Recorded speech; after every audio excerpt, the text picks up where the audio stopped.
as it relates to your work, your journey in terms of working for social justice, your coaching, just the different values that you have.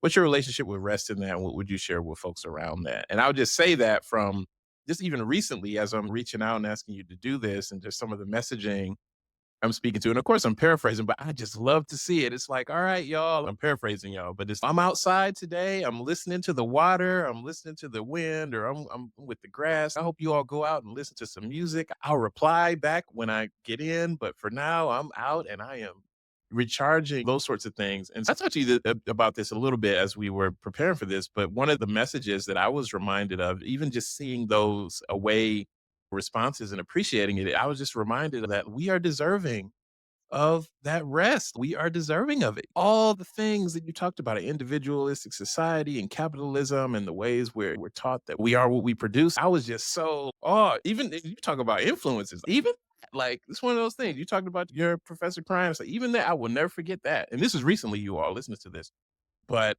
it was a gentle but yet powerful reminder of we are deserving of rest. And I even told myself after seeing some of that, all right, yeah, you know what? I'm gonna go outside today. I'm gonna go take a walk, and ended up actually a few weekends, no, not a few weekends ago, but like last weekend, I think, at the time of this recording, going, taking my family out to one of the lakes here in Michigan and just being on the beach and listening to the waves and playing in the sand and all that. Just somatic. You mentioned that before too. So just like getting out and experiencing the physical world. I'm just saying I really appreciate the modeling you've done there. And then also, Yeah. yeah, just what's the significance of that? What would you Yeah. share with folks around Thank you for rest? the question. People don't know that about 6 or 7 years ago, I lost all hearing in one of my ears, overnight almost. Like I went to sleep fine, thinking about mundane things like I should have washed my hair. And I woke up the middle of the night pretty sick. And the sort of the end result of that night was that I lost 80% of hearing in my right ear. And they've never totally been able to explain why. They think it was like a viral infection. And through some surgery, I wound up losing all of it. I now have a cochlear implant.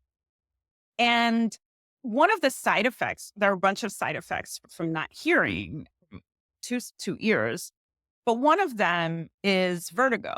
So I started having like terrible bouts of vertigo, and vertigo is more than dizziness. It's like a terrible full body experience. And I mentioned that Mhm. because there's nothing you can do but slow down when Yeah. you have vertigo, because you literally the room is spinning and you're quite sick. And you have to learn how to reimagine space when you don't hear from two sides, because you lose like the ability to like where noise is coming from. If someone calls me from behind, I actually can't tell like where the sound is coming. And that also happened at a time where a really dear friend of mine was diagnosed with cancer.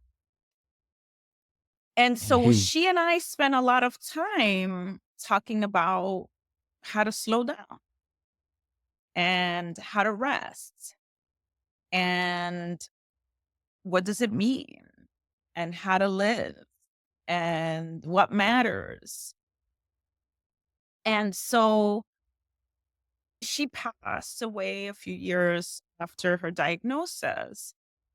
But I feel like getting so sick, because I was pretty sick when this first happened, there's nothing you can do but slow down. And there's nothing you Yeah. can do but Yeah. say, gosh. And it was very traumatic for me to like all of a sudden be a disabled person.